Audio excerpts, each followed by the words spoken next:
But anyway, let's crack into this one. This is the most excited I've been to have a guest on today, because today's guest not only was one of my favourite players growing up, he also became one of my favourite players to play with, and is without a doubt one of the greatest lads in world rugby. It is the great Conrad Smith. Welcome, Snakey. Oh, what a welcome it is. Yeah, pleasure to be here. I've been fortunate to listen to a few episodes, so now I'm a part of it, even better. I'm stoked. I was going through your journey again a little bit last night, and what a journey you've had. What a career. Yeah, a little bit different than most, but I've enjoyed it. Still going as well. It's not over, eh? Still not over yet. No. Obviously on the field it's over, but I was thinking maybe a comeback was coming. Mate, well, the way I've seen Maher running around in France, he's been beaten my club twice in the last few months. So, yeah. Oh, the necky could probably do with a 13 too. No, I've received that. I've only been back a few months, but I have a lot of. I take it as a compliment that I'm obviously still in all right shape. That some people just genuinely think I'm still playing. A lot of old people are like, oh, you're still playing. No, I'm retired. I retired 3 years ago. You are in good shape, though. Oh, a bit of cycling. I took him to. I was living right in a popular cycling spot in France. So when I retired, I did a bit of running and then jumped on the bike, and it's been a good little hobby. Nice. So what are you up to at the moment? I've got lots of questions about this. What is the Great Snake up to? Right. So, well, I'm obviously back in New Zealand. When I finished playing, I had the 2.5 seasons with the club. I joined in France and then joined their staff and did a few different roles. I tried a bit of coaching my first season, and then I had, up until a few months ago, I was director of formation, so I ran the academy there. And that role I really enjoyed. I'd sort of, I think, found something that I was pretty motivated about, helping the younger players at the club where we were in France. And and I'd still be there and doing that if it wasn't for the intervention of COVID. But when that all came along, we talked off here. We had this year we sort of battled it out like everyone, hoping that it would pass by. But the longer it went, family and I asked the club to head back to New Zealand. And fortunately, I was able to pick up work with the international rugby players. So that's work I'd been doing very part-time after I stopped playing. So they're based out of Dublin.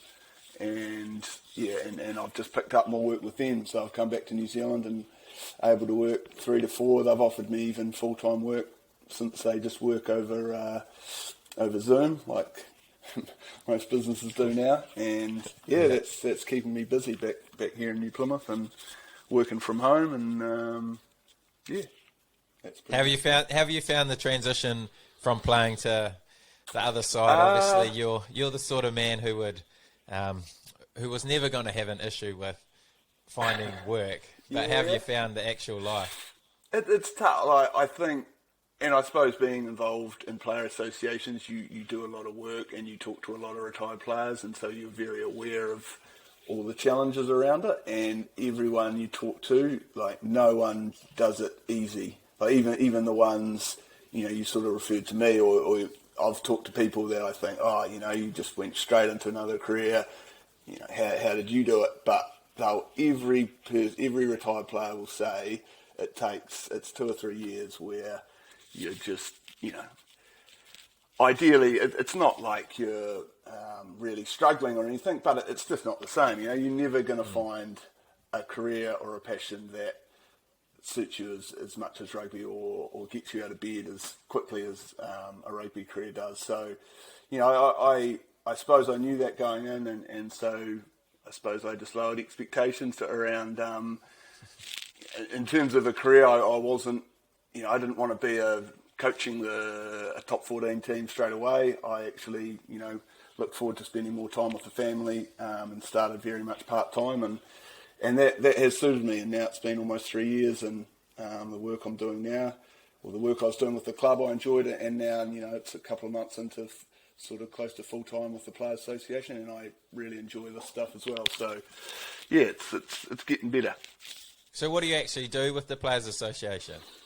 So internationally, so we do the issues. Obviously, we work with World Rugby on a day-to-day basis. So we're doing a lot of, so for them they organise World Cups. They do sevens, women's rugby, all those sorts of things. At the moment, the global calendar's big on their agenda, and so we're the player representative. So they'll come to us, or usually the case we're going to them, challenging them on whether it's rules of the game, or potential calendars, or international windows, or tournaments, World Cup or sevens. There's a lot of work going on with the sevens, obviously around the Olympics, and so our job is to talk with players around the world and make sure we, a voice representing them, and to make sure that all these things that World Rugby are organising have, the players' views at the forefront. And yeah, it's a cool job. It's got a lot of challenges, but it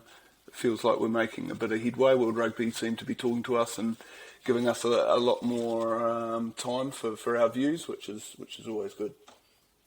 You'd have some good views, no doubt. Rugby's in good hands.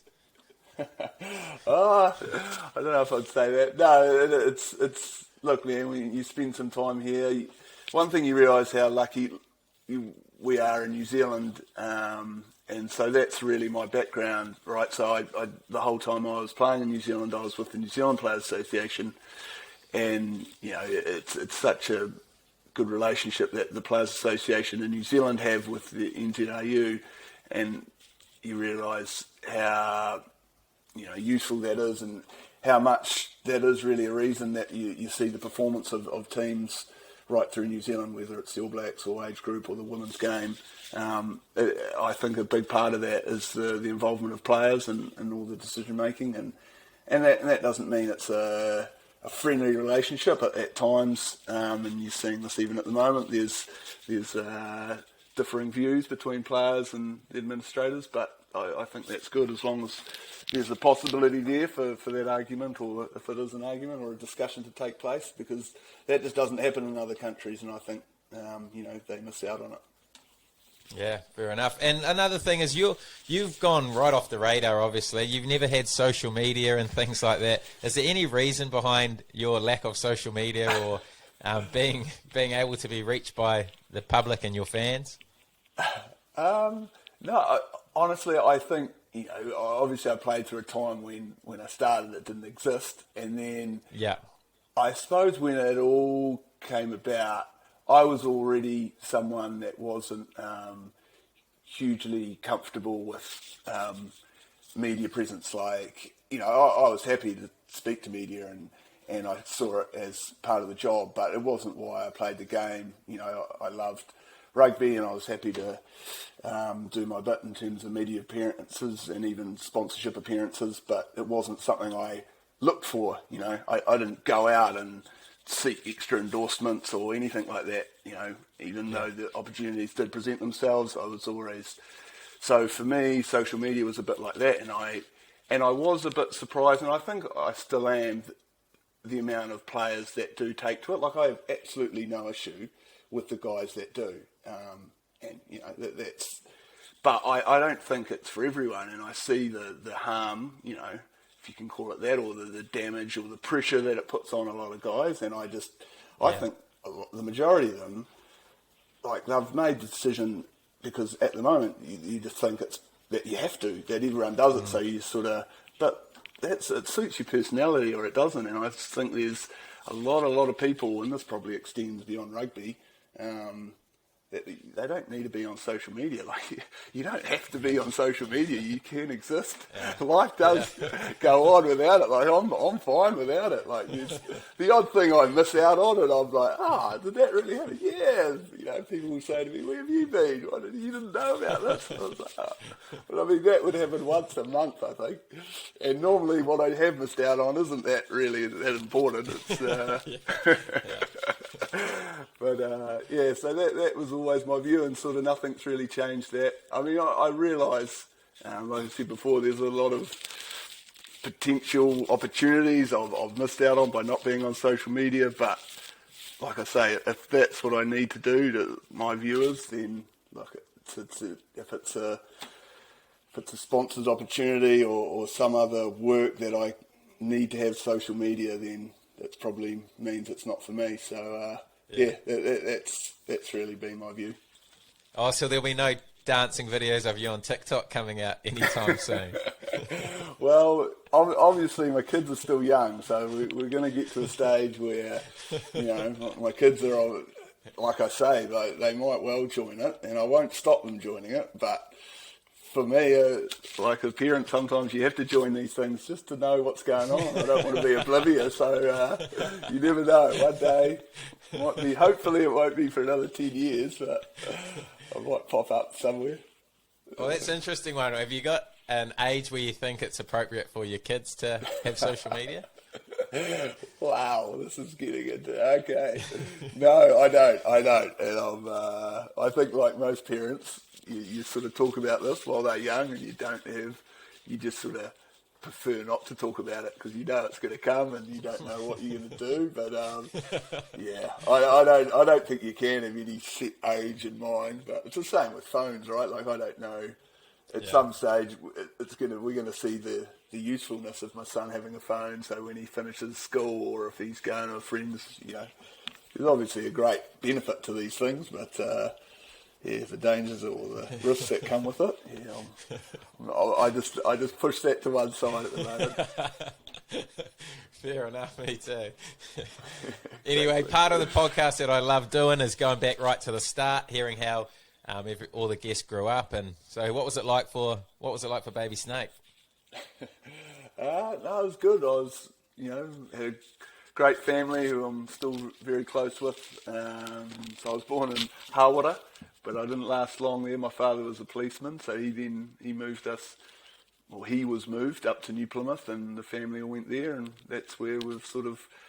My parents are still there, and we grew up there. Went to some good schools that most of my friends are still the friendships I formed during school, and that was me. A couple of older brothers I played a lot of sport with. Sport was obviously, it was a big part of my life all the way through. My dad was pretty handy. He played for Taranaki, and I had an uncle who was an All Black and a great uncle who was an All Black. So rugby was, it was a big part. But in saying that, it wasn't. We weren't pressured in any way. Like we were pretty. How did we start? Just our family was pretty relaxed. The schools I went to, they weren't big rugby schools, and then I sort of left to study. Went down to Wellington, and that's sort of on a rugby front where things took over. But early life was just cool. It was just like I say, a great close family, and a mum who spent a lot of time for the kids, and only sort of worked later in life when we were still all sort of older. And so that's always had a big impact on me. I think your family and the way you brought up. By all accounts, you were a pretty good fast bowler too. Yeah, I played a lot more cricket than rugby at school. Probably on account of my size, I wasn't quite big enough. I had to play halfback at school right up to first 15. But number 9.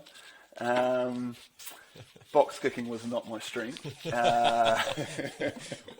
Or right to left passing, I could imagine. No, at that time it wasn't. I was one of those halfbacks that just always would turn around or run. Or run from the left-hand ruck. I was just running to the...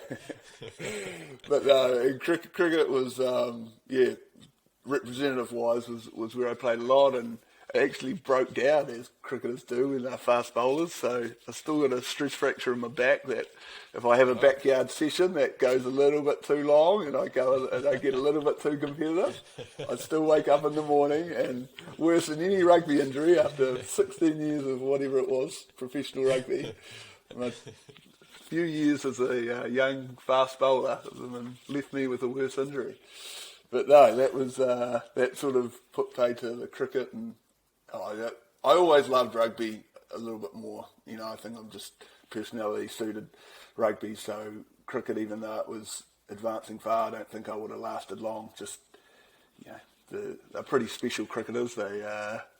It's an individual team sport, whereas I always loved the camaraderie in rugby a little bit more. Yeah. So then talk to me about your study, and then how did you make the Wellington Lions? Because obviously you were still pretty young, but you had a pretty unorthodox way to getting in there, didn't you? Yeah, I just so went to Wellington to study. Still wasn't playing rugby. I applied for the academy then, which had only just started, but I missed out. I didn't play any representative rugby at under 19 level, so I was just a full-time student. And then it was my second year down at university in Wellington that I made the premier. So I was playing for Old Boys University, and I made the premier side. And it was really growth, like I was saying before. I'd been so small up until then, but I'd started at the end of high school. I shot up, and my box kicking got even worse because I was so tall, and my passing, even right to left, was so bad because I was having to reach down. That's why you don't see many tall halfbacks. And it was so I was, and admittedly, I wanted to be out in the midfield, and so I started playing at 12. My first year as a 13 was only second year at university, and I got put out there, and and as I say, it was a really good club, and I think, what I learnt, throughout my career is if I was in a good team, I was someone that looked good, whereas other players, they can be in a rubbish team, but if they're a good player, they'll stand out. But if I'm not in a good team, no one's going to notice the centre that's running around,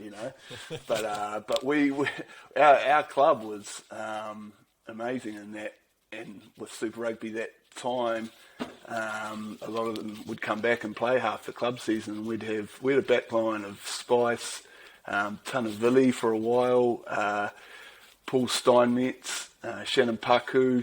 Oh. We had a couple other, and they'd all come back, and so there I would just slot in, and had a great couple of years, and then so suddenly I hadn't even trialled for the Wellington Colts that year, but because I'd had a reasonable season in the club, so we had made the finals that year of the club competition, and so I was sort of asked to come join the Wellington Colts, and so I played the back end of that season with the Colts, and then sort of from there I was still studying, but managed to get to my last year of at university of my degree. It was my fourth year, and got a phone call then to come in and join the Wellington Lions, because their midfielders, Tanu Umaga and Matanonu, had gone off to the World Cup. So all about timing. They were a bit short. There was a couple of injuries, and I got called into the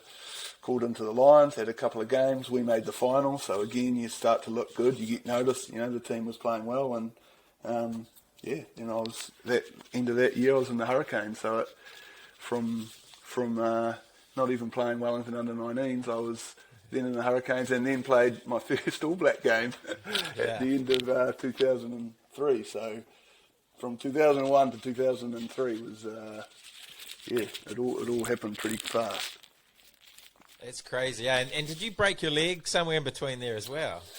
No, it was just after that. I had thanks for bringing that up. Just as I was feeling good about no, that was what was that? That was 2006. So I'd actually I played my test debut was 04, and then I'd had 05. The Lions came. I was still I was picked within the All Blacks, and I was told because Tana had hinted to the coaches that he wasn't going to be playing for much longer, and they were looking for I was selected to be groomed and to take over from him. So I didn't play a lot of tests in 05, and then and then he retired in 2005. So 06 was meant to be my big year, and I broke my leg in the second. Well, it was the first game of Super Rugby that year back in New Plymouth. So some see it as some sort of curse because I'd left Taranaki as a young boy, and this is my first game back at Rugby Park since going and playing for Wellington. Snapped my leg pretty well in that sort of took me out for the next 6 months. And how was that to deal with?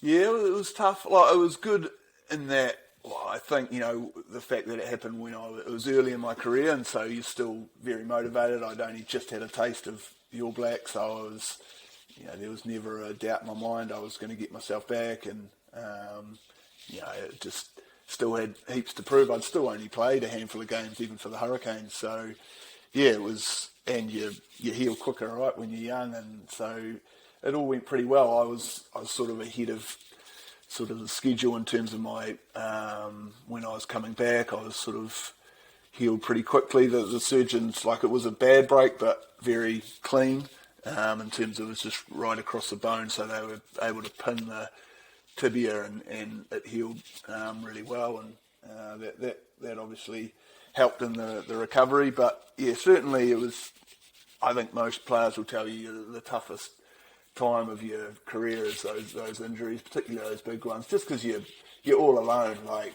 you go through rough patches with a team, whether you're losing games or whatnot, you're still experiencing it as a team, and you feed off that, and you can come together and you get through it, and you still can have a bit of a laugh. But man, the loneliness of an injury, and I'd been lucky up until then, and that's when you don't want the injuries, when you're trying to, make teams. Like, I was fortunate by the time I'd broken my leg, at least I'd played for the All Blacks and things, so it wasn't about losing my position in the team. It was, but yeah, it's just a very lonely battle, and you just, there's a lot of moments where I still remember when I first started running, and then you just think, man, how am I ever going to sprint? I can barely run. And then I started back playing club rugby back for OBU, and God, I reckon I would have been one of the worst players on the park. And here you are, you've got these ideas that you're going to get back to being an All Black, and you're like, man, this club team shouldn't even pick me for next week. That's how bad I was. But yeah, you just have good people around you that support you, and that's what I was lucky enough to have. And yeah, so then you look back on it and think it was just a hiccup, but at the time it's tough. You talked about your All Black debut against Italy. What was that like? How were the nerves? I remember your try. It was an unbelievable try, but talk me through the whole experience. Yeah, it was amazing. Like, and it happened so quick. The fact, in the same year I was just joined the Hurricanes, and then by the end of it I was playing for the All Blacks, which was probably a good thing. And we'd made the NPC, as it was then, NPC final, and so we'd lost to Canterbury, a very good Canterbury side, but then the team was selected, I think, 2 days later. Then we were assembled, then we were flying to Italy, and then bang, I was playing the first game of the tour. And it was probably a good thing because it happened so fast that I didn't even really, it didn't sink in that all this stuff was happening. And so yeah, you just sort of, and I was, I had Tana there playing alongside me, and who I'd been fortunate enough to play with a little bit by then. So those sort of things, like, still, don't get me wrong, barely slept the whole week, all that. But yeah, it was just, it was a great, I look back, it was just an awesome experience. Yeah, it goes so fast, which most guys will say about their first game for the All Blacks.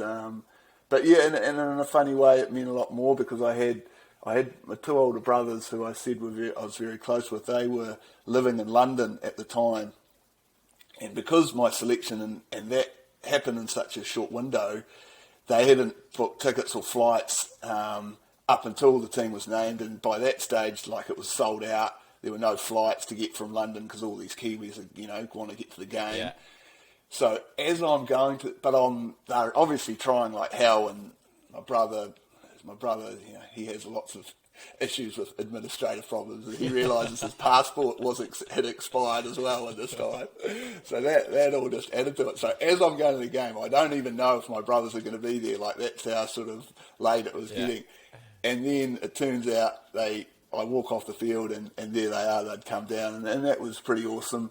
I hadn't seen, the older brother I hadn't seen for about 3 years, and because we didn't have a Zoom, there wasn't Zoom or Skype back then, there was a few phone calls, but no, that was real cool, and so that made it even more special because I got to have the aftermath. My parents, they didn't have time to organise everything to get over.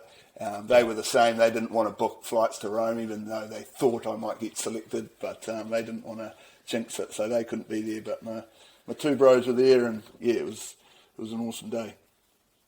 That's cool. And you obviously went well enough to keep your spot for a very long time, all the way up until the 2007 World Cup. Do you want to talk to me about that experience? The World Cup, it was, yeah. I say this, that is the best All Black team I've ever been in terms of a squad. Like, really? And that's crazy that everyone, looks back, as they should. We got knocked out in the quarterfinals, so it was a failure. But, man, and people forget, like, the couple of years before that when we were changing our team every week and winning by 30, 40, it was an incredible group of players. I remember the team was selected. Each week there would be well over 200-300 caps sitting on the bench, or not even on the bench. I remember in that game we had Anton Oliver, Ruben Thorne, Doug Howlett, Aaron Major. These guys couldn't even make the 23, like 22, and it was amazing group of players, amazing coaching staff who all went on to do great things. But we had a bad day, and that's the beauty of the knockout tournaments. But yeah, it was, and the World Cup itself, like my first real taste of France, it was an amazing tournament. And I can look back on it now and say that because at the time, and for the next 4 or 5 years, because of the result, it sort of shadows everything, right? But now I just still, some of my greatest memories, like off field, just the welcome and the everything that happened during that World Cup, it was pretty special time. What did you learn from that World Cup, you think? A lot. And I think that's, why I say, like, that coaching group, like, the decision to keep them, as hard as that would have been, because of the result, was set us up, and most guys that were involved through that would say the same thing. We took a lot of lessons just around, not taking it for granted, and the fact that we were travelling so well in that World Cup, but we weren't focused really just on winning games. And that failure shaped our approach for the next 2 World Cups easily, that the whole idea of what had happened in the build-up to World Cups irrelevant, and you just had to win 3 knockout games. Like, that's a World Cup, that's all it is. And, the last World Cup where we didn't make it just reaffirmed that, these tournaments, they are just tournaments. They are entirely different. And up until then, I think as an All Black group, we had this amazing success as every season, and throughout our history, of winning multiple games. But when you get to a tournament, it's totally different, and you got to expect teams to play differently. Referees get influenced by pressure. We get influenced by pressure, and it's totally different than any other test. And so you can't just rely on the experience you've had.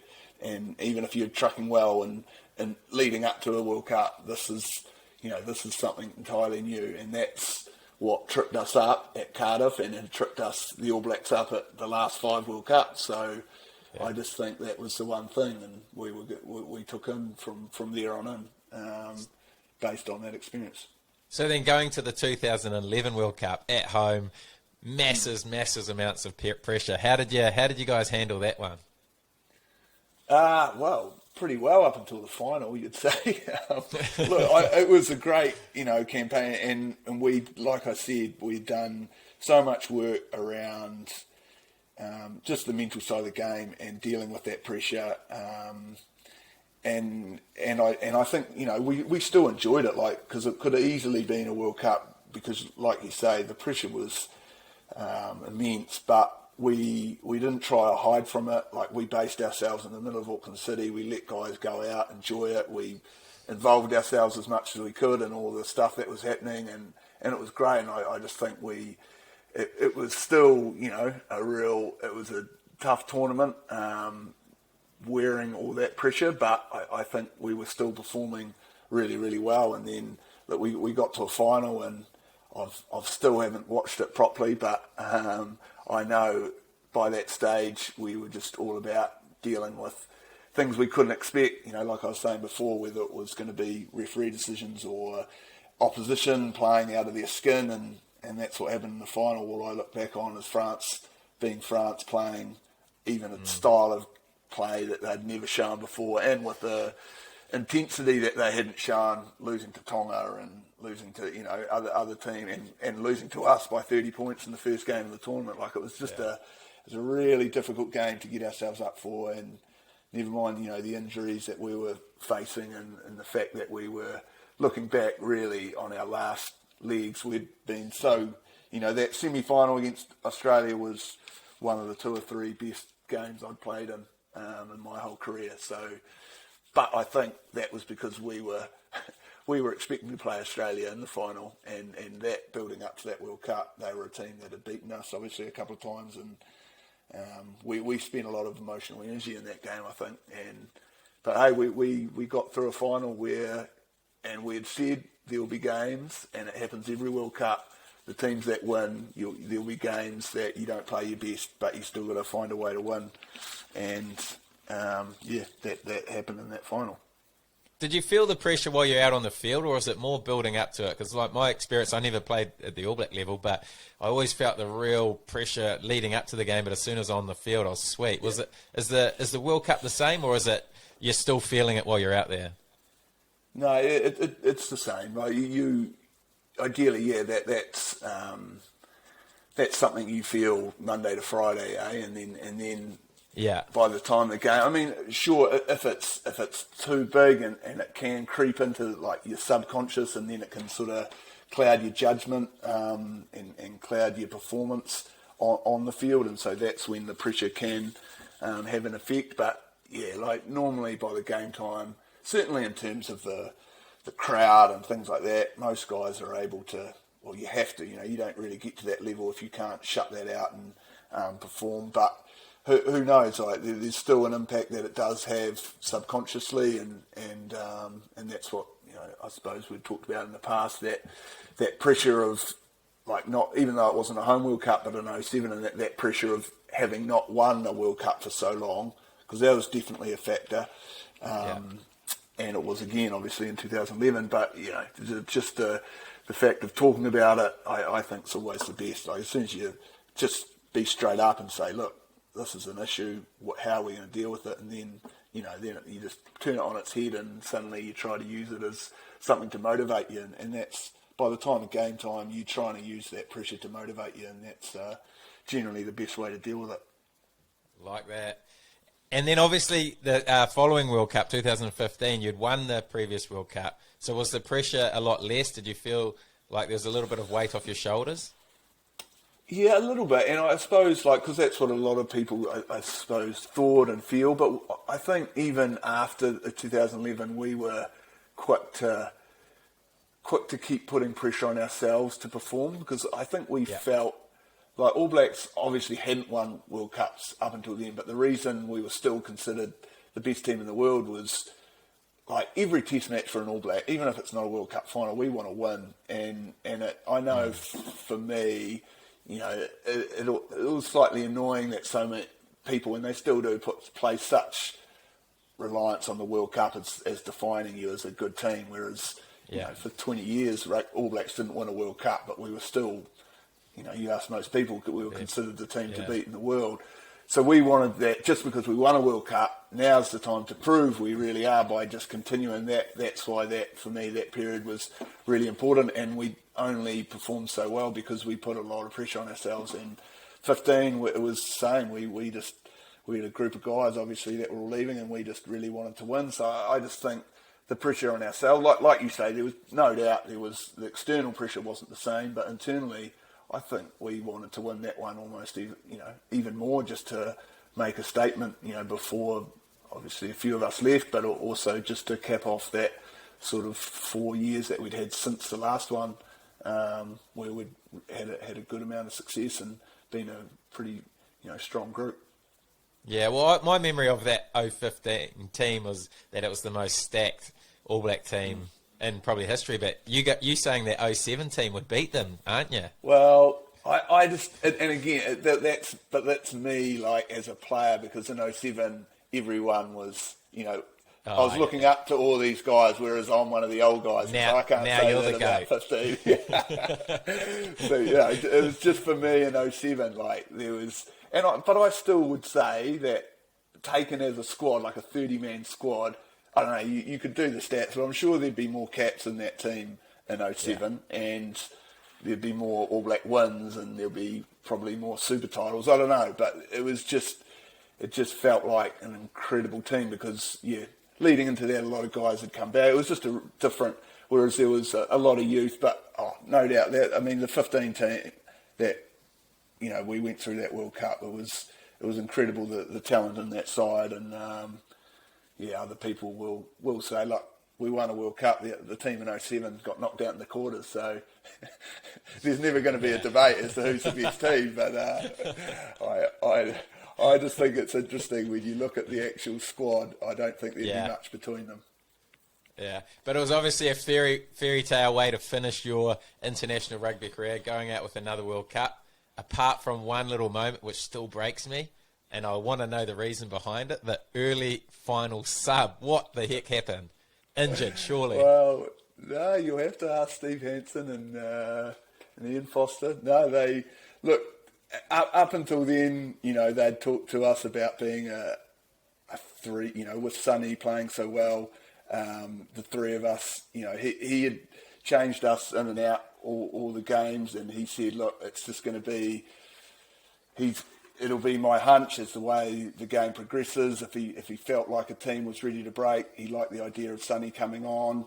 If it was tight, as in the week before, and felt, there was qualities that I'd bring to a game, then Ma would get exited and Sonny would be brought on, and then there was still the option to bring Sonny on to start. So, they were open and honest with us. It irked me too, mate, don't get me wrong. It was probably the best 40 minutes. I'm normally a slow starter to a test match, mate. I think it's the best 40 minutes I've ever played. And, I won't repeat what I told Stephen when he told me I was coming off at half time. It was...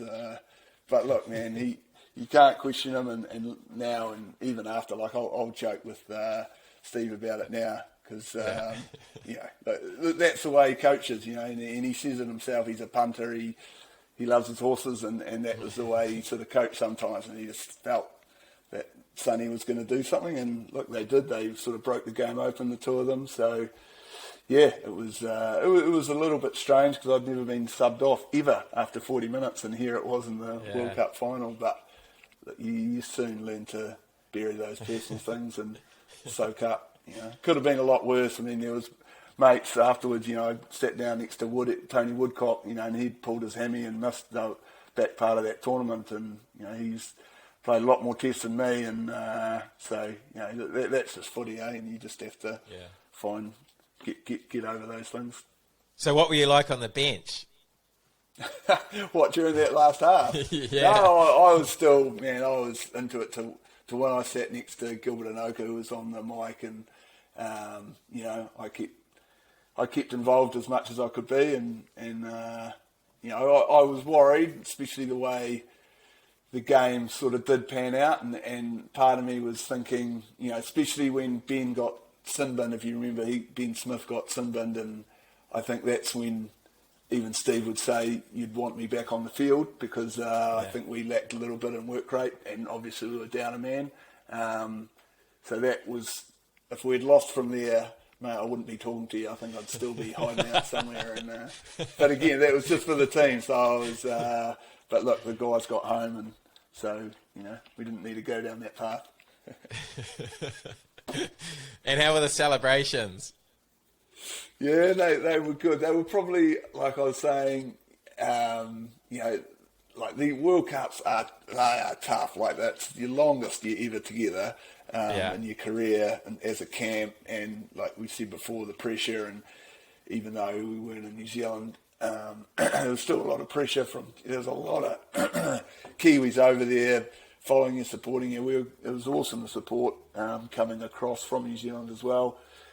So you're pretty tired. Like you always think it's going to be this huge party, but look, you celebrate. But most year, like I just remember, more so in 2011, and again, that might have just been the pressure. But I just remember having a couple of days you do the parades and things like that, but then just wanting to go home and sleep. Like I think I was just at home for like 4 or 5 days after the New Zealand World Cup, and the English, obviously being in England, it sort of extended because we had a couple of days in London and then come back and do the parades in New Zealand. So, but at that stage I knew I was done, so I think I allowed myself to enjoy it a little bit more.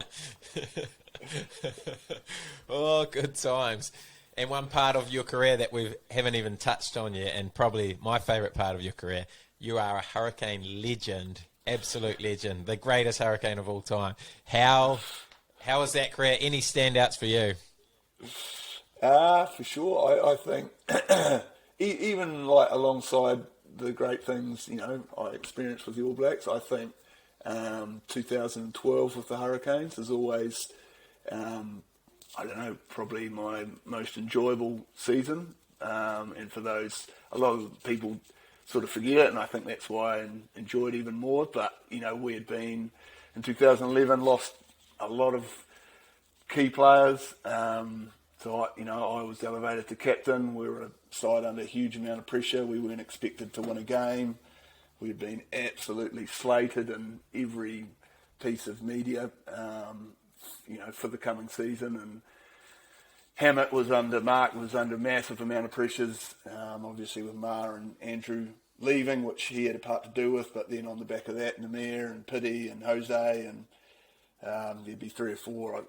I'm forgetting that all left, and so I was nervous. I spent that whole summer just thinking how are we going to get through this, and there was no question of me not, I was going to stay whatever happened. I love the team. I'd grown up loving the team, so it was, all my thoughts was how can we get the best out of this, and how can I help all the young guys that had come in to be proud of being a Hurricane, and and sort of let the supporters, there was a lot of disappointed supporters, how to bring them back and get behind us. And then, but by the end we were playing in front of a packed house. We beat the Chiefs, who went on to win it that year in our final game, because we still had a chance to make the semis, and no one would have given us like that, even that alone, the fact that we had a chance to make the semis go into the last week and then still beat the Chiefs to keep our chances alive. Like that's why it's my favourite memory, and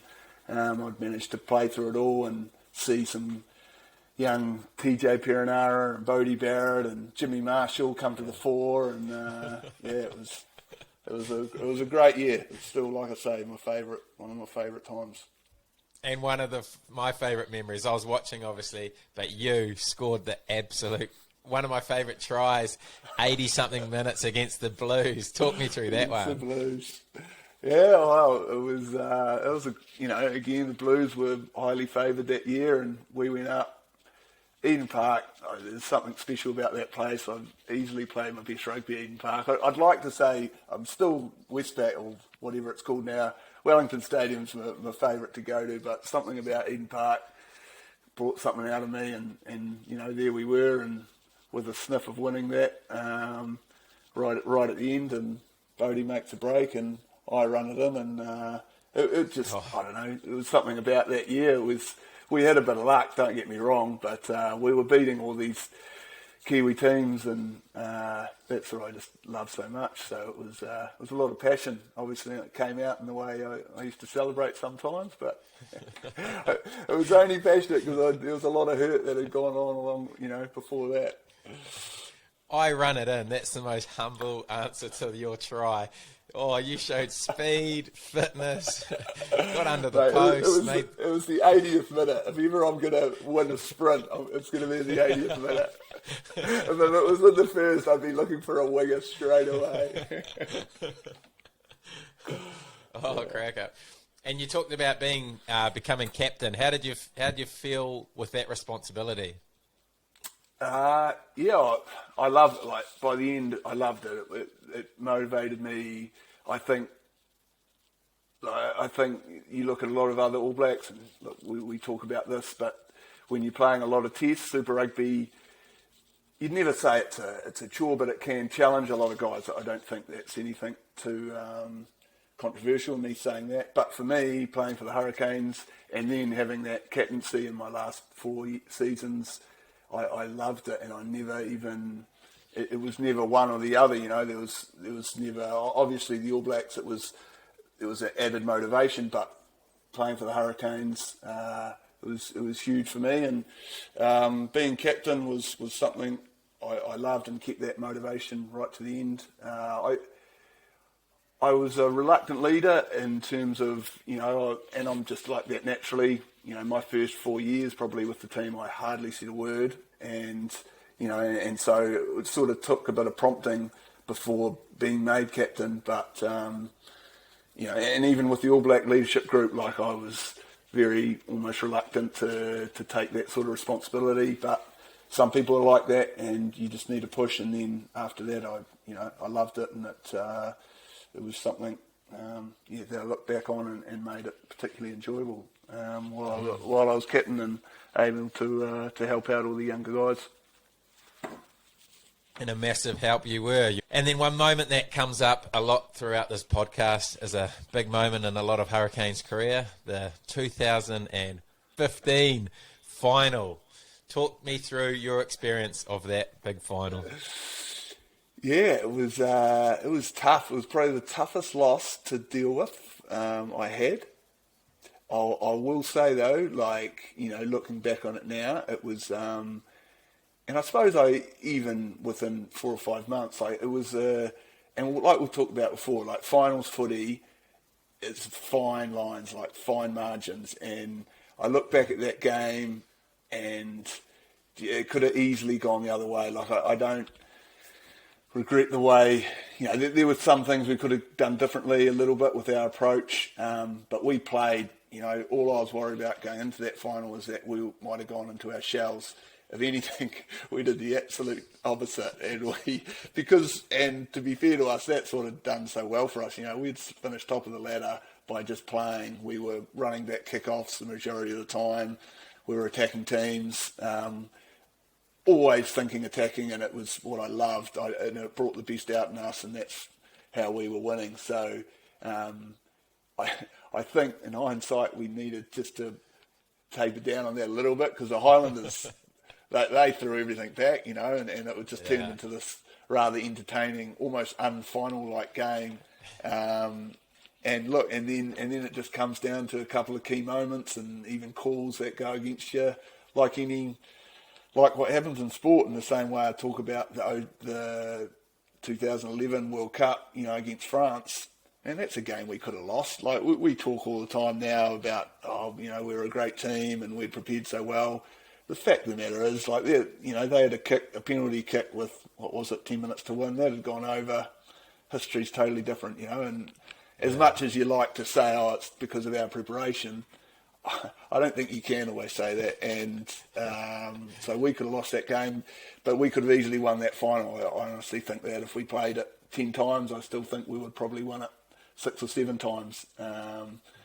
But, you know, that those things happen, and for me, it hurt, but it made the team winning the final the following year completely gave me so much closure. And I've told a lot of the boys this, but I don't even know if they believe me, because they'd always apologise and say, we should have won it the year before. We should have won it. But honestly, I watched that game in Spain, as bizarrely as it was. I was obviously in France, where I went up to holiday, watched the guys win that, and I don't know if I've ever felt so good about a game I wasn't even involved in, but it lasted for like weeks. I just had this glow on me, like, and I realise now, like, it was that weight of, I think, losing that final, because, you know, my motive, like, I've sort of said this, like, personally, the fact that I wasn't involved with the game's no big deal, and like, if I was injured and I miss a game, as long as the team wins. And so for me,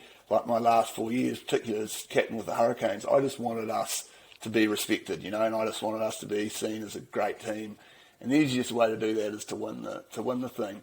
So when we lost, you know, I knew we'd still had a great year, but like if it was still today and Hurricanes hadn't won a title, I'd probably be in tears talking about that game. But the fact that we won and you won like the following year, like mate, I was just look, that's what I wanted. Like we got our title, and even better, we'd had 2 years where we were the top dogs, and suddenly, you know, the Hurricanes were talking about us were talking about the Hurricanes as an elite performer, and that was my goal, not about winning titles necessarily, but and it wasn't anything about me being there, or it was just seeing the team have that respect again. So it was a proud moment for the old dog sitting in San Sebastian.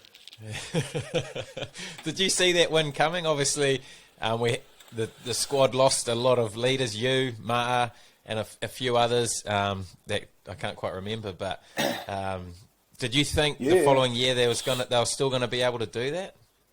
Yeah, I did, and I remember even during the season, I remember talking to Boydie and Plums about so the season, you know, before that we were playing. I remember at length talking about, because I suppose you realise like there's a huge value in the leaders you have, but it's also that next tier, and so that's why I didn't see a problem, because you know, there was yourself, there was Bodie, there was TJ, guys in crucial positions, Colsey, Shields, like all these guys that were coming in. And I even knew during that season, they were already doing a lot of the leadership. Like there was myself, obviously, Ma, Thrushy, these guys that were all going. But we discussed a lot, and I even talked to Boydie during the season, the following season, and I said, you know, this is exactly what I wanted, what I almost expected to see happen, and even not just that year, but for the 2 or 3 following. And I would have been gutted if we went backwards, because again, like that's my whole motivation was to create a good club, not to have a one-off season. You know, like if we had won that year and then ended up last, I think I would have been more gutted than what ended up happening, us losing the final but then winning it next year, because that's what you want to do as a captain. You know, you don't want it just to be about you. You want it to be a great club around you. So, and it's the same with the All Blacks. Like I know, talking with Richie and Dan and that, like we all left in 15, 16. The guys played even better, and it was, and that's awesome. Like you don't want to see them drop off a cliff. Everyone would say, "Oh, that's because you guys left," and so it might feel, but you know. That's not the way most guys work. You know, most guys, you're proud of the team, you're proud of the All Blacks. You just want to see them go even better and see these guys step into the roles that you've left. That's so true. Such wise words. And one thing that happened at the end of 2015, after we'd lost the final, I remember everyone was pretty upset, but at 3:30 or something a.m. in the morning, you challenged TJ Perenara to a yo-yo on Courtney Place. I had the cones and everything. Have you beaten him before? Keep going. I've beaten him every time. And he was giving me luck. And so I said, here's your chance, buddy. And I think he even named the time. And then where was he? At 3, he was nowhere to be found. So I won by default and remain undefeated. Well, I think he's still telling people that he won that one. He must have been hammered. He was back in bed, I tell you that much. Well, that cracked me up that there was a whole build-up of talking about this yo-yo, just constant trash talk. I would have loved to see that happen, because it would have happened if he was there. Yeah. I don't know if we would have set any records, but geez, it would have been entertaining. You wouldn't have lost many yo-yos throughout your career, though? No, it was something I prided myself on. I think I've said to you before, anyone that's seen me in the gym knows that I need other places within the training to excel, because my form in the gym is pretty much horrific. And so that was it. I knew I was going to be the worst, you know, and all the other testing, the bench and your weighted chins or your squats. So I was like, right, I've got to win this to give myself some respect here and make sure. And this started from when I was, you know, first in the team, because at that time you're like, if they see my gym stats, they're going to wonder what I'm doing there. So at least if I win the fitness, then they're like, oh, okay. he give him another contract. He can stay. He's not a complete waste of time. But yeah, what was your best yo-yo? Oh, what was your best yo-yo? I was just talking to Davey Gray about that. It was 20. What would be? Geez, I want to forget it now. You were there. You was you, me, and Bodie right to the end. 21. Was that your best one? You beat me by one. Yeah, I beat you by one. But then they got a young halfback that blew it out of the water this year. Has he? What did he get? Yeah, he got 20. Whatever. We were like 21, 4 or 5. He's done like 23, 1. He went like a whole level, 23. maybe even 2 above. Yeah. What? He weighs about 72 kilos. I feel bad. I can't remember his name, but yeah. That's always the bitter response, eh? Oh, he weighs nothing. It has to be. I can't just take it. But yeah. Oh, how good. Good times at the Hurricanes. And then, obviously, you went over to France. So talk me through that move. What was the reasoning behind that move? Look, I was spent, for lack of another word. It was like we'd just started a family, which was a huge factor.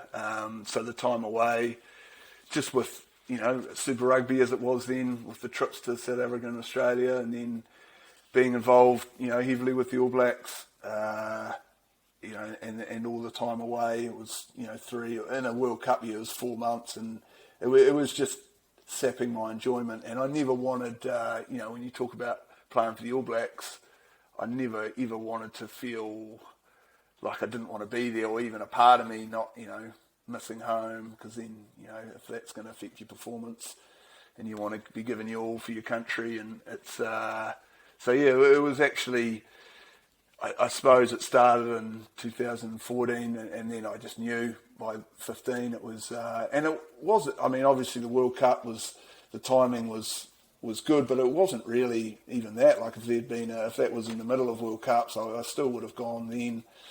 And and so then it was just a matter, when I knew I didn't want to play All Blacks, it was whether I stayed playing for the Hurricanes and not the All Blacks, which I thought about for a while.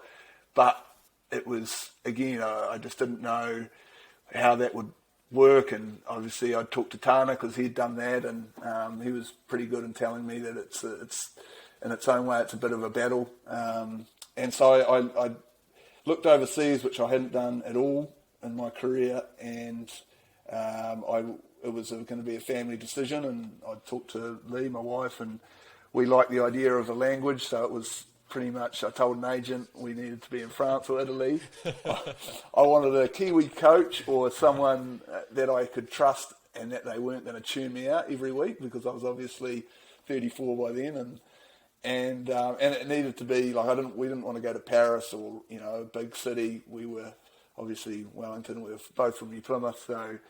And I thought that would be an impossible challenge. And then within a week, the agent came back, and Simon Mannix, Kiwi, who I'd met before from Wellington, and he coached a small French club who weren't in the top 14, but were confident of being promoted, and it was just too good. And I didn't, so I didn't shop around. I just said, look, I talked to Simon, and he, and it just made sense, so that we could finish rugby and then just go. And it was really just a lifestyle decision, just go live in France and play rugby while I could. If I didn't enjoy the rugby, I would have just retired, but we still wanted to live overseas, and I would have picked grapes or done whatever. How good's that? You've just basically written your own contract and just got it a week later. What a big dog. That's awesome. No, well, it was just yeah, good. It was funny just the way it worked. It literally was just like that. And Simon, he flew to see me, and then I signed the contract. They were still in Pro D2, so I don't know how that would have gone down. He was really confident that they were going to play in the top 14, but I was going to them regardless. And so yeah, that's what I mean. I wasn't interested in. I didn't have rugby aspirations in Europe, so I didn't. And I just mean that by I didn't want to go win the top 14 or go play in the European Cups. And I'd had whatever it was, 10, 11 years in the All Blacks, so that was more than I ever thought I'd play. So, but I really like the idea of helping a club in France and more spend, you just have so much time with your family over there, and I'd always wanted to speak a language, and so that was the motivation in the end. How was your French? Yeah, it's not bad. It was the toughest thing I've ever done. I'll easily say that. I spent 2-3 seasons as a player and never got. And looking back, I was developing, but it's a personality thing, speaking languages as well. And like I sort of said before, I don't confidently just start spitting off like some people do, and they excel really quickly. I was the complete opposite. I didn't speak for 2 or 3 years, and then it was only I started obviously coaching, and coaching you're expected to speak in French, and that was the best thing for me because it just I wasn't great to start with, but it forced me to speak, and I'd obviously done a lot of work. I loved doing the lessons and everything, and sort of now I'm not fluent, but I'm rugby fluent. I put it that way. I can speak rugby French and hold a conversation, but I can't speak French politics or go into too many other subjects without looking for Google Translate or. Oh, that's good. So, Evan, is it true that you only were playing home games? That's a yarn that was spread. Admittedly, I'll clear this up. When I arrived, I was obviously on the back of a long Super Rugby World Cup, so I got over there in December, and the way that season turned out, the club, all they wanted to do was survive. We'd got out and the bottom two get relegated, and I played maybe the first 4 or 5 games. The club did really well, and then we were in a position where we couldn't make the playoffs and we couldn't get relegated. So from that point on, it is true that I only played the home games. But the following season, it was normal, but I was just tarnished with that because that was like the first 3 months, and everyone saw this, and Victor, all the French were, you only play the home games. How do I get that contract? Classic. But they put a massive emphasis on their home games over there, eh? Is that something you try to change, or that's just something that they do? Yeah, interesting. I did, and because I know I was I think it was only my second game. We actually went down, and so a few like myself, Colin Slade. Who else did we have by that stage? We ended up with a few more, but early on there was a few else, and we went down and won in Montpellier. And at that time, like I've never seen scenes like this in the changing room because it had we had won the top 14, and it was a great win. I knew Montpellier were a good team, but the fact that we had won at Montpellier was just, and it was only like sometime after the game that someone said like we'd done that in the 50s or something, like it just doesn't happen. And I remember sort of from then on sort of saying to the guys, like there's no reason that can't happen again. Like, it's not away, home and away.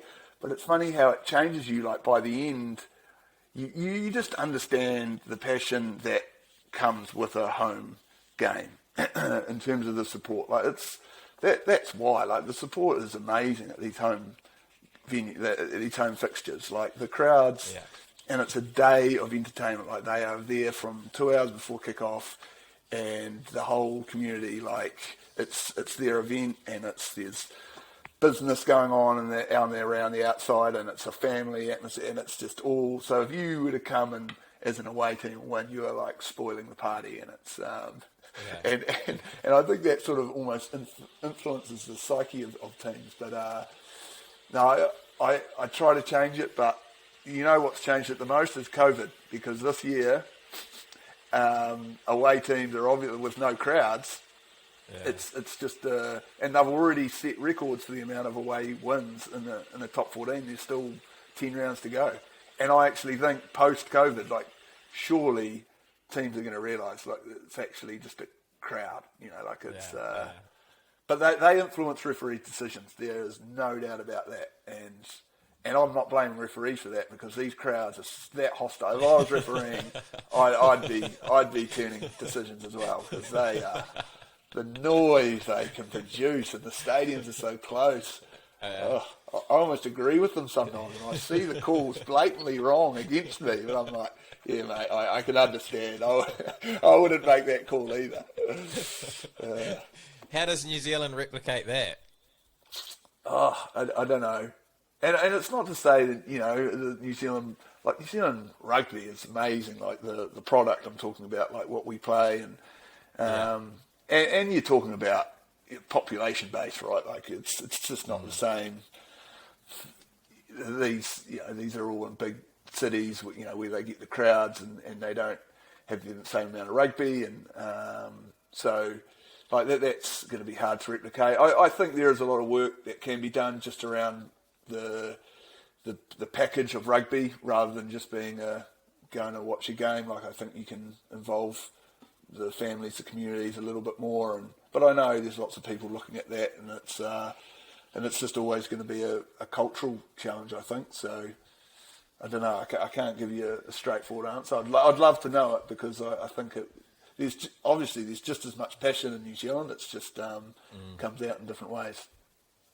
Well, you're in the right job to change it. Looking forward to seeing your work in action. Anyway, one thing I wanted to talk about before we get to the questions is your charity. Is it So They Can? Is that a charity that you're a part of? Do you want to talk about that and how you got into that? I met Cass, who was the founder, just by chance in Wellington, and she had just started the charity. So it's a charity that's set up in Australia and New Zealand, but to support the communities in Kenya and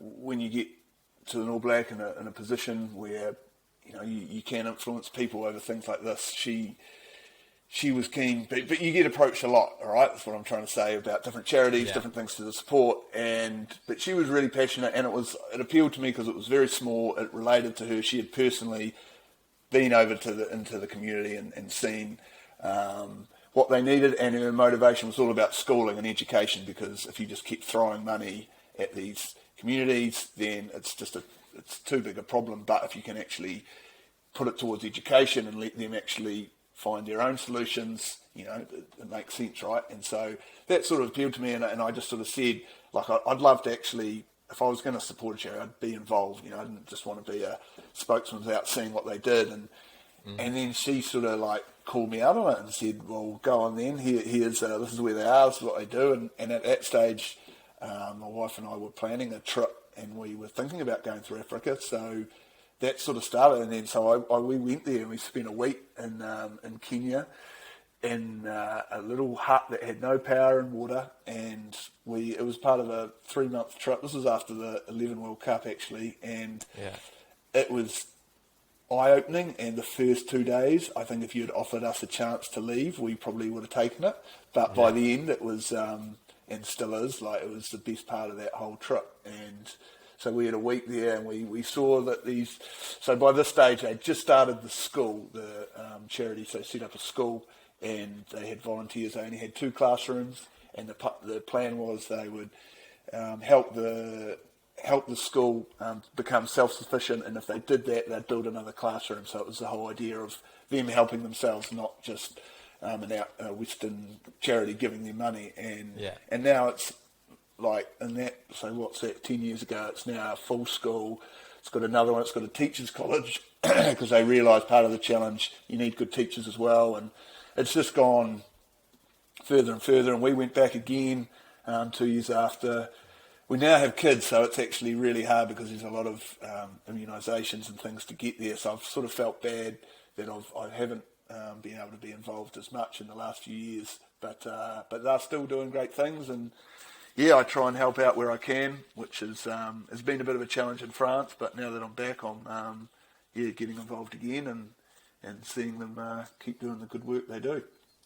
That's good stuff. How was it seeing those kids and stuff over there living those sort of lifestyles? Yeah, it was eye-opening, and we didn't have kids at the time, so I think it's because we talk to our kids all the time about it now, right? Like we when they ask for another toy or something, I love just saying, do you know, and we've got the photos that we say, look, this is what these kids played with, and or if they complain about their meal, we want something different for breakfast, and I'm like, I've got these photos, I'm like, these beans, this was their school lunch, they had the same lunch every day, and this was something the charity provided, so this was a meal they wouldn't otherwise have, and they were so happy, these kids, they would come up politely, take their bowl of, which honestly, you'd offer this to a Kiwi kid, no one, they wouldn't eat it, but they would take it away. It was the highlight of their day. Most of them hadn't had breakfast before they arrived, and they'd eat that, and then, every day would be the same.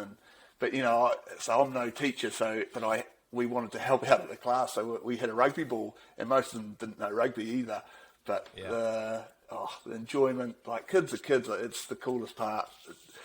They're living in tents and they don't have anything. They don't get fed well, but they are the happiest kids, and it's so awesome. It's pretty inspiring. This was 10 years ago. I still remember it so well. All they wanted me to do, I just kicked high balls up, and they would just be. Honestly, we could do it for an hour. Box I was kicks. trying to change the game. Yeah, my box kick was that. They didn't know I was a rubbish kicker. I was trying to change the game to relays, but no, they just wanted to see this rugby all go up and they'd all circle around trying to catch it. But then you just do simple things, and man, it's just, isn't it like, where they're living and the conditions they're in for children, it's just amazing. They don't know any different, and they're just so motivated as well. So, it's pretty easy when you see that. It's like, man, you just to give them an education and let them try and work out a way to help themselves would be such a cool goal. So it was always easy to, whenever Cass would ring and ask for me to do something or to try and, help out to fundraise somehow, it was always easy to say yes. It puts life into perspective, those experiences, just seeing how people live.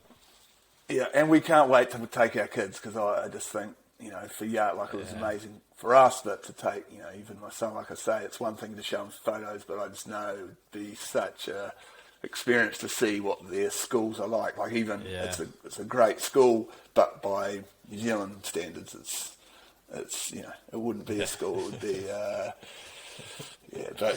and that's what they live with, and like I say, and that's what they're happy with, and it's actually improvement on what they've had. So for everyone, when you see that, can't help but gives you more than you're giving them in a strange way. You know what I mean? Yeah. Like you're giving them aid, but you actually, when you go over there, you actually take away just as much just by, seeing how they live and how they still find happiness, and it's pretty amazing. How can any Waterlad listeners get behind that or donate to that? They're constantly, obviously there's a few different ways. You've put me on the spot here, but they, no, you can sponsor the classrooms, they're actually at the moment, I don't know when this is going to air, Jimmy, but a lot of people are trying to fundraise, and you can sponsor. I'm actually trying to cycle 500 kilometres this month to support the women in the communities who are put up to some.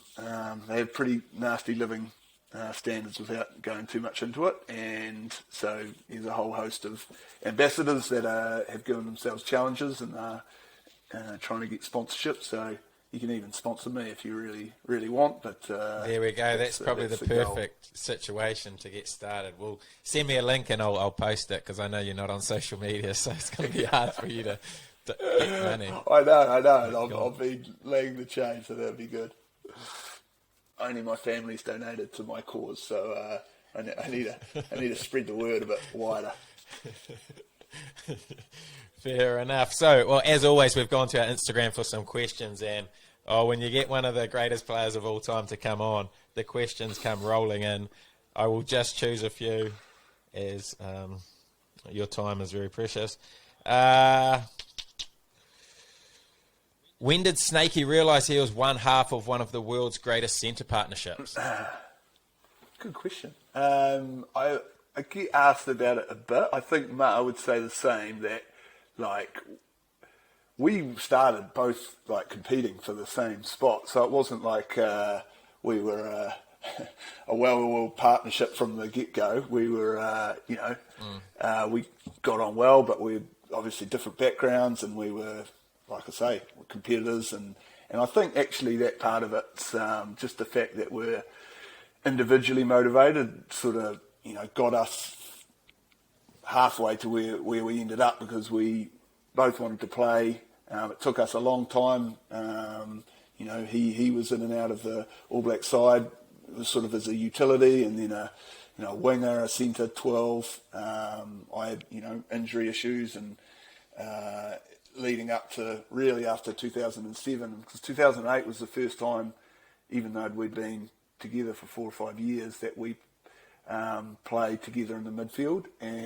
But I think from then on, and it was really the coaching staff at the All Blacks, Graham, Wayne, and Steve, that made us realise that there was value in working together. Like up until then and all through, you work on yourself and you make yourself the best you can be, but you also, if we were going to keep playing in the midfield, we needed to understand each other better. And from then on, it was work, and we, it benefited us both massively. And it was by the end, it was a very good friendship. That he's the one guy I still probably talk to more than anyone else that I played with. So great guy, and obviously we had good fun together on the footy field. No doubt. Were you faster than him? This was another question. Someone sent a video to back it up. You scoring a try, I think it was against France or something, off a grubber. Do you remember that one? Fiji at Carisbrook. I'll remember it well. Oh, Fiji. There we go. I think he just used to score more tries than me. He actually gave me that one. But no, I would have to have the running race extend to about 700 or 800 metres before I think that I would beat him over a race. Yeah. Fair enough. Okay, tell us about your 15-3 FDMC win over New Plymouth Boys High at the Gully in 1999 and the celebrations. Yeah, it was pretty special. It was my first go back. So we'd never beaten New Plymouth Boys High, Jimmy, just to give you a bit of background. And we were a school only 40 years old by that stage, but never beaten them. You were at 9? I was at 9, for that game. I had a bit of a busted shoulder, but I strapped it up. And it wasn't. I've actually still got a video of that game. I watched it a few years ago. It wasn't the most entertaining, but we were a very good first 15. We had been together for like a bunch of us, like right through playing together, and I wasn't one of the best players, but there were a couple others that were very good, that were sort of playing Northern regions as it was back then, so the Taranaki, and then even getting close to New Zealand sort of age group teams. And Boys High, to be fair to them, were a bit of a younger team with the Jimmy Gopeth playing for them. Still a good team. Oh wow! But we had been still going. Yeah, we had been motivated for since we started high school to be the ones to beat Boys High. So that was it was a massive achievement. And 3 tries to 0, all unconverted. We had a number 8 kicking our goals, who I'm still friends with, Brendan Hart. So I'm going to love including him on this podcast. He was 0. He also attempted 2 penalties that he missed. So the 15, 2 tries to our captain John Whittington, who's an amazing player. And I don't know who scored the other one, but remember it very, very well. But it wasn't much of a. I mean, it was a Wednesday game, so I think we just had a few drinks. We were all obviously underage, so it wasn't too much of a celebration. I think we would have waited for a house party or something like that on the following weekend. You would have been deadly at a house party. Mate, I wasn't up to much at that age, to be honest. So, I hadn't heard I hadn't learnt the ualela or the value of 330 yo-yos. So I was pretty quiet. Oh, that's good stuff. Okay, this is a good question. If you could partner with another international 12 in the midfield, who would you go? Jean de Villiers. just because he's a top bloke. Oh, obviously amazing player, but really good guy. I get on really well with even now, and when we played South Africa and New Zealand, obviously he's huge rivalry, but he was one guy. Even during a game, him and we obviously had a similar mentality in terms of being competitive, but still didn't take it too seriously. So we'd have good fun, even playing against each other, and I just loved his style of play and what he did. So he'd be my choice. What a lad. Okay. What did you do when you had a sabbatical instead of going on the end of year tour? Yeah, that was when I travelled. So my wife and I headed off and just travelled for 3 months. So I'd done that after the World Cup in so what was that, 2011. But as it was then, because after World Cups you get quite a good off season, and I had asked at that time just to miss the first 2 weeks of pre-season with the Hurricanes, just because I just really wanted to travel. It was something I was desperate to do since I was, at university, and rugby was sort of taking that option away. It was sort of, I was loving, obviously, being a rugby player, but I loved travelling, and I wanted to do it, while I was still young. And we had a great, 3 months after that World Cup, and I felt it was something that energised me for that 2012 season. So when I re-signed with New Zealand Rugby, I just asked that if I could do that again, and I'd miss the India tour and the payments and stuff that go with that. But I just felt it was key to sort of prolong my career and then build into the next World Cup. So they were happy to allow it. So yeah, my wife and I, we just planned another trip and went sort of a few different places, a few similar places, saw friends in Europe, and that was it. And back to the charity on the way home, and went to a wedding, the friends of ours on the way. So it was just it was it was awesome. It was a great break. Was that when you went trekking with the silverback gorillas, or when was that? Yeah, that was on the second trip. We both times, like when we went through Africa, we'd visit the charity, and then we went to the Serengeti, did the whole that experience with the lions and the zebras and all that, and then what the other trip we went into Uganda and trekked into the rainforest and spent a few hours with the silverback gorillas. So yeah, mate, I love all that stuff, and my wife does too. So it was something we were fortunate enough to get to build that in. So we got to experience those sorts of things that you wouldn't otherwise do in a 2 or 3 week off season that you normally have. Oh, good stuff. Okay. As an intellect, do you have any ambitions to go back to varsity and study again? I thought about that, when I talked before that I was going to finish with the All Blacks. I actually, was quite close to looking to go back to Cambridge and doing a master's there, and because that would give us a chance to live overseas. But yeah, it just didn't motivate me hugely. I didn't really know what I would study, and that whole Cambridge experience would have been pretty cool, but I just didn't know, for a family it wouldn't be quite the same as living in the south of France. So that's why that never sort of eventuated. Now I'm probably a little bit past it. So but yeah, it was close for a while. Okay. What do you put down to being at the top of your game for so long?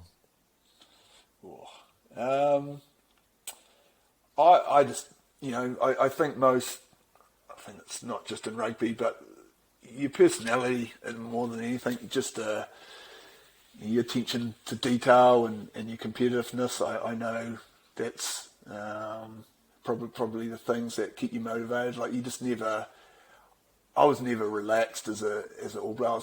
I talk to friends about this because they talk about how it must have been just great being an All Black for so long, but I can honestly say there was never a time when I'd ever felt comfortable in my position. Like, you're always pushing yourself to be better and feeling like you had to be better, or else there was going to be someone that took your spot, or else you weren't going to perform the way you wanted to perform for the team, and that's great, right? Like that's why the team does so well, and that's the sort of culture you need. But I think that's what sort of drives guys to stay on top of their game. You're just never complacent. You're never relaxed, which it's actually, when you retire, it's quite nice to be relaxed. But it's certainly what you need to have, to stay at that level.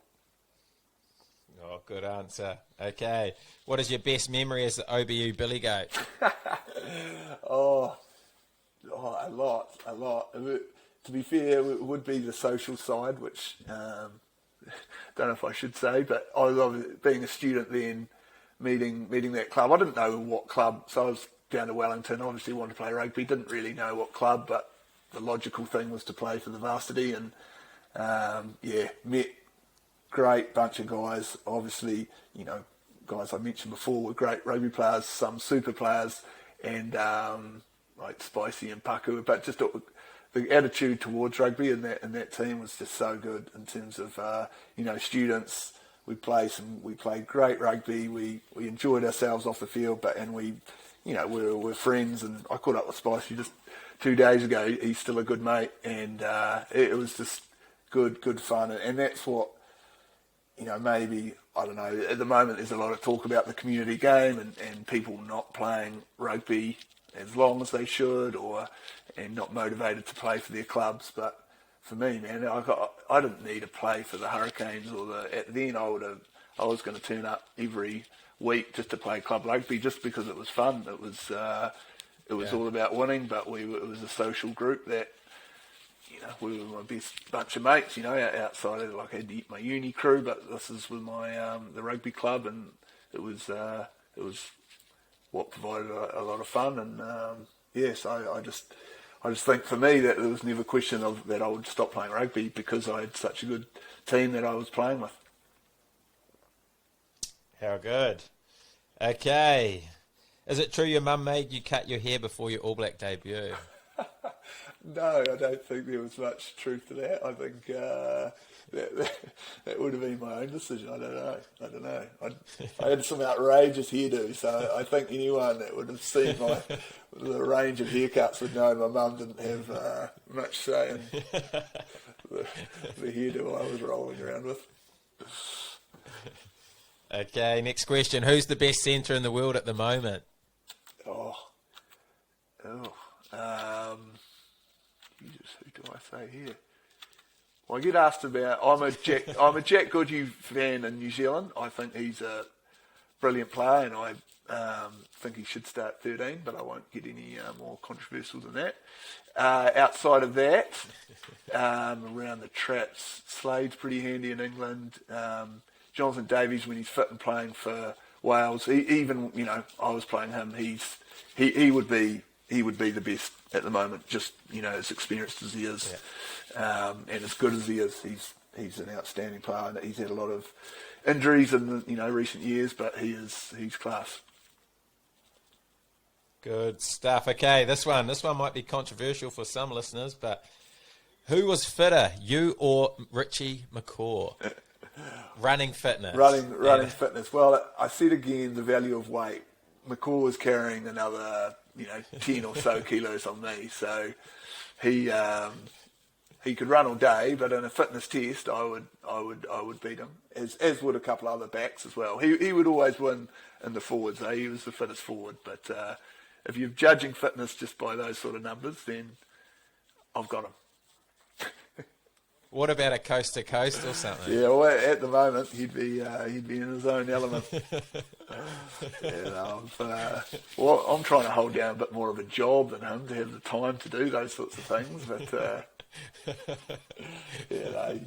he's one guy who wasn't ever on social media who jumped ship, wasn't he? He was, and we had a lot of fun talking about this, because this was in his last year of playing, and he had a lot of advice around the opportunities that would present themselves if he went onto social media, and because he obviously had enjoyed it, being a player, you get plenty of exposure, but they sort of said to him, you need to get on the social media gimmick, and so he jumped ship, and he always said he wouldn't, so yeah.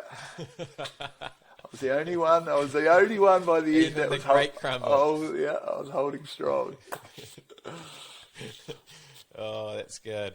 Okay, how many fluoro tracksuits do you own? Is this your question? I own one. This is Steffi. I own one bright yellow fluoro. It's not even mine. It was part. I don't know where. It was a family tracksuit. I don't even know where it is, but it's had a lot of use. A lot of use. Very popular at an end of season. What do we call an end of season? Cup of tea. It's had a lot of use. Okay, this question came up a lot, but I thought the answer would have already been out there. How did you get the nickname Snakey? It's not much of a story. I need to make something up better, but it was a cricket coach actually. Back to talking about my cricket, and I enjoyed fielding. I kept myself active. Obviously, cricket can be quite a challenging game when you're a long time in the field. So I provided plenty of voice, and I'd chase down anything, and one coach thought I looked like a snake the way I moved around the field, and it was actually laughed at, like as a stupid nickname, but often that's how these things stick, and that was it. I was reading something yesterday, and it said that it was because you used to slither through tackles and things like this. I was like, oh. Well, that's why some people, they don't know the reason, so they just make up their own. Yeah. But no. Do people still call you Snakey, or is that sort of gone with the rugby? No, it's everywhere. It just creeps in. Is it? Because one person, so I'll start work with the international players, and you'll start talking to a couple of ex-players, and they would have known me by Snake. Like, Brian Habana's on a couple of committees with me, and he starts calling me Snake, and then I was like, what? And then so it just follows me everywhere. I do try to shake it. My wife is dead keen on me to shake it, but I think it's with me for life. And at least it's a good nickname. Okay, last question. One piece of advice you would give a young Conrad Smith. Oh. No, I think we've talked about it a bit before. You got to be motivated by enjoyment. I think whether it's rugby or whatever your sport or whatever you do, you just got to, if you're trying to do it to make teams or build your social media account or build your bank balance, then you won't get through the injuries and the tough times. But if you just love what you do, if you love playing rugby, that for me was always a thing. Then you can sort of ride out those times, and then and it gets you out of bed more than any of those other things will. So that's always my advice. Just enjoy what you do. Enjoy the challenges as much as the accolades, and you can have a good time. Oh, I knew you would come up with some great advice, some of the best we've had so far. What a career, what a journey, what a lad, Conrad Smith, the greatest teammate I've had. Thanks for coming on and giving up your time. Obviously, like I said, you're one of my favourite players growing up, one of my favourite players to play with, and I honestly don't think I would have had the Hurricane career that I did if you weren't there. I owe a lot to you. You were a massive influence on me during my time at the Hurricane, so I just want to thank you for that, and thanks for coming on the What a Lad show. Too easy, Jimmy. You're doing a good job. You're showing the fun out of rugby. I like it. There should be more shows like you. We don't need to break down tactics too much when you're playing rugby. It's a bit of fun, eh? I like it. Yeah, 100%. Hey, appreciate it. Thanks, mate. All right, no problem.